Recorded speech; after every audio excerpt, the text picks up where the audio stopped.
Enjoy this short from Sarah, Aaron, Rachel, and Bree in the Lutheran Ladies Lounge. We have some other things to talk about too, like what we're going to read next. Oh my! Yes. Oh, so if we're ready, our next book. Now, okay, so background for this first. If you were in our Facebook group in June, I think it was in June, you may remember a very long post from me relating to all the conversations started by the Black Lives Matter protests this year, and how that really spurred our church, the Lutheran Church Missouri Synod, to do some, what I can only call as soul searching and deep listening. And my post was sharing a really stunning reporter article called, I think, A Time to Listen, which drew on voices from around the Synod to really tell their stories and help us get a better perspective on what it's like to be a Lutheran of color in what is very predominantly white denomination. And I'm not going to, say what exactly is the cause behind that, or if it's something that, whose responsibility it is to change that, if anyone's.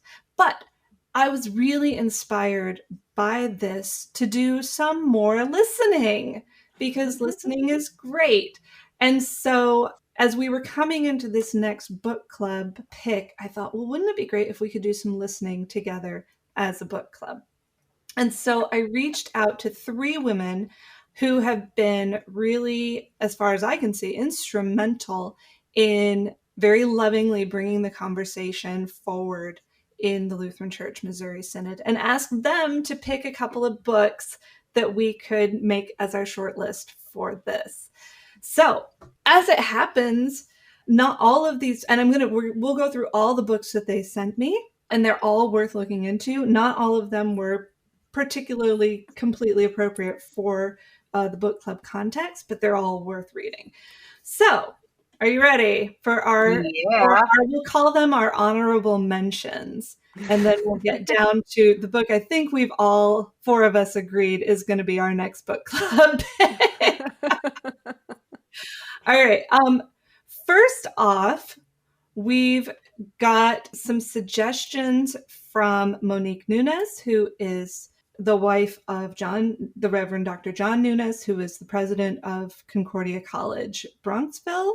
And she sent 2 recommendations, both of which are children's books. And I've read one of them, and it's beautiful. So if you're really looking to expand your library, either or both of these would be great. She recommends first Mole Music by David McPhail, which is a spiritual story about the far-reaching effects of private actions. In this book, Mole has always led a simple life, but lately he feels something is missing. When he first hears someone playing a violin, Mole realizes he longs to make beautiful music too. Through practice and patience, Mole learns to play, and even though he plays alone in the privacy of his home, his music has an effect on others that is more magical than Mole will ever know. This one I haven't read yet, but I think I might have to look into that because it sounds really beautiful. The other one was both a Caldecott Honor and a Reading Rainbow book. Reading Rainbow! I know! It's by John Steptoe, and it's called Mufaro's Beautiful Daughters. It's a memorable retelling of Cinderella that both introduces children to that fairy tale, but also to the history, culture, and geography of Zimbabwe. So it takes the fairy folktale, genre that we know really well and uses it to really teach about a different culture. I need to read that. I know. Obviously, it sounds fantastic. I could probably come up with a week's worth of questions for a picture book because that's how I roll. But I mean, I think I'll just leave that one out there, and we'll let you guys find that in the library or on Amazon on your own. Next up, from Kay Wolf, who is a pastor's wife living in the Detroit area. One of my favorite people. I know. We really got to have her on here one of these days. I love her. Yep. So she recommended, and this is going to be sort of a supply and demand problem, she recommended several books which are either print on demand or very low inventory right now. So if you are interested in any of these, go grab them quick before your other Lutheran ladies get to them. And by Lutheran ladies, I mean Sarah Gulseth, who is going to be snatching them up. And these are all from Concordia Publishing House, our own synodical publishing house. One is Black Christians by Jeff G. Johnson, which was an entry in the Concordia Scholarship Today series. So for those of you who really like to dig deep in the sort of scholarly side of church history and ecclesiology, this would be a great one to add to your library. And then she also recommended the book Roses and Thorns by the Reverend Dr. Richard C. Dickinson, in which a Black pastor details the history of Black Lutheran experience in the United States. So again, there aren't a whole lot of copies in stock, but they are available print on demand. Well worth looking. I'm going to be reading Roses and Thorns within the next couple of months. I think we have a copy somewhere in a box somewhere because we just moved.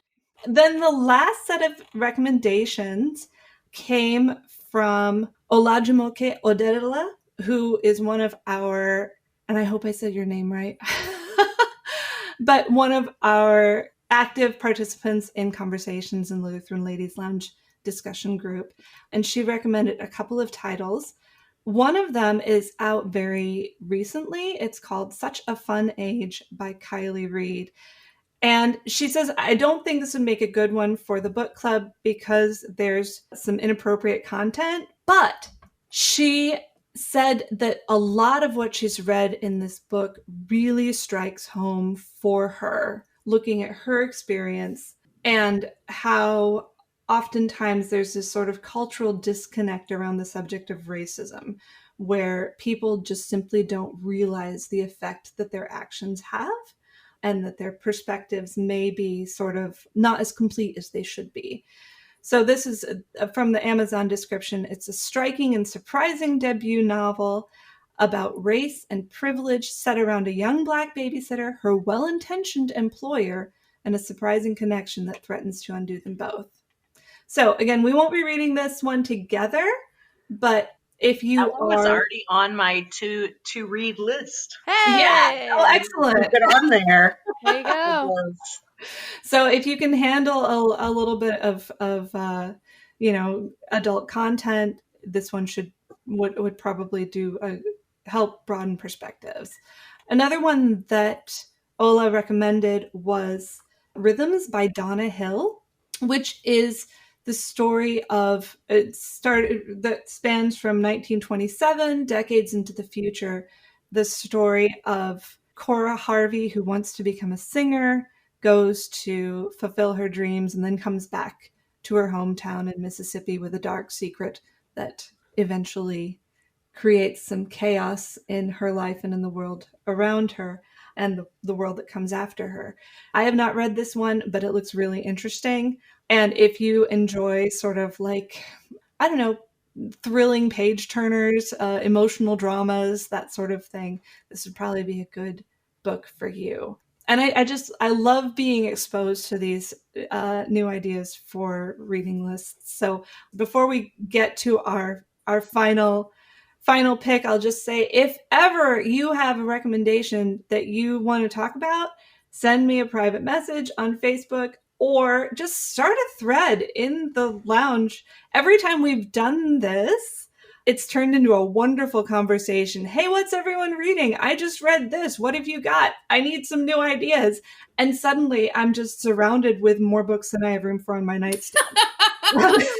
Yep. Overwhelmed.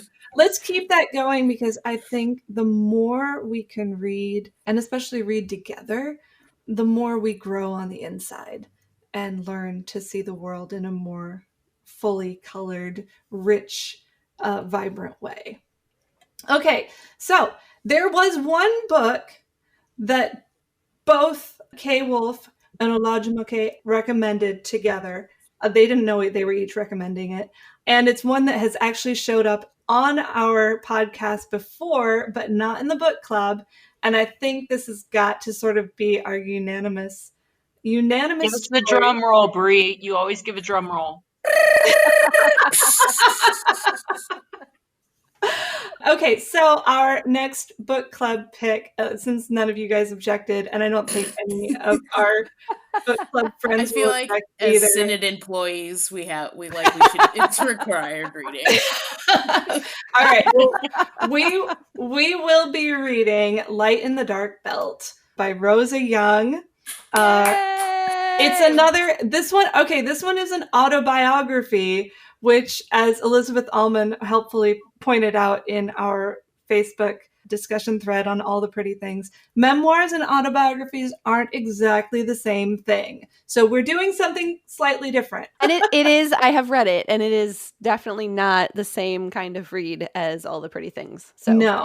it will definitely be a different experience of a book. Unfortunately, this one I don't think is available in audiobook yet, but it is available in both print and ebook. So you should be able to get it. It's a really fast read. I am a hardcore audiobook person, and I think I finished this one in like maybe 2 days. It's a really fast read. Required pre-reading activity for this is to go back and listen to Sarah's Storytime episode on Rosa Young. She was an educator in Alabama in the early to mid 20th century who was instrumental in the founding of what the school that later became Concordia College, Alabama, and just an amazing woman of faith and advocate for education. And so we're going to read her story in her own words and see what we can learn from this act of faithful listening together. And I'm really, really looking forward to this one. So I look forward to all of them. This is one of your favorite things, don't I? It really is. It really is. Reading books together in community is something that never gets old or boring. It always reveals new depths of insight into books that otherwise I think I've got figured out, but turns out, oh no, there was more to see there. This latest book club discussion, we had such wonderful interactions. I think 71 women RSVP'd, and not everyone commented on every thread, but I came away with such a deeper appreciation for the book than I came into, and I can't wait to do it with the next book and the book after that and the book after that. So let's keep it going.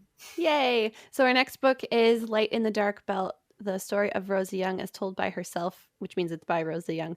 We'll post links for where to find it and also where to get more background information about her life and about her surroundings and the things happening around her in the South. There's a whole bunch of other background resources if you love digging into things online like I did when I researched her story. We can also share a link. There is an order form available for all the resources that can be provided through the LCMS Black Ministry office. A lot of the recommendations we've talked about show up on that list. So Sarah, maybe we can put a link to that document somewhere on a page too? Yeah, we can put links everywhere. Yay! Links everywhere! And just a reminder for people about how this book club works. This does happen in our Facebook group. If you go to facebook.com/ actually, I shouldn't say the link. It's like a weird link. Find us on Facebook. Just find the Lutheran Ladies Lounge group on Facebook. It will be an event that will show up in a little while. Rachel will put the event up.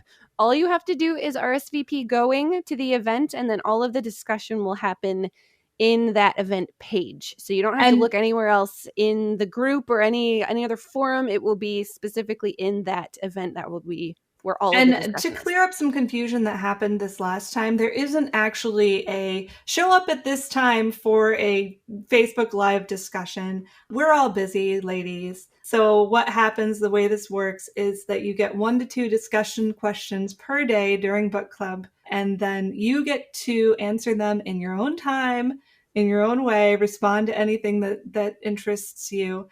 So it's really a low commitment, but high reward way to do it, that no one has to actually move anything in their schedule around to make time for.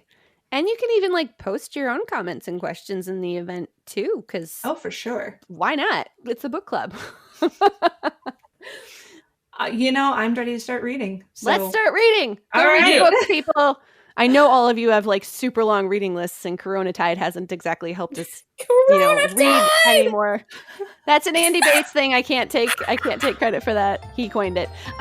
So go read your books, people. Find all of the rest of our podcasts at kfuo.org/Lutheran Ladies Lounge. Of course, find us on Facebook in the Lutheran Ladies Lounge group, especially for our book club discussion. You're listening to the Lutheran Ladies Lounge podcast. I'm Sarah. I'm Erin. I'm Bree! And I'm really excited to get reading.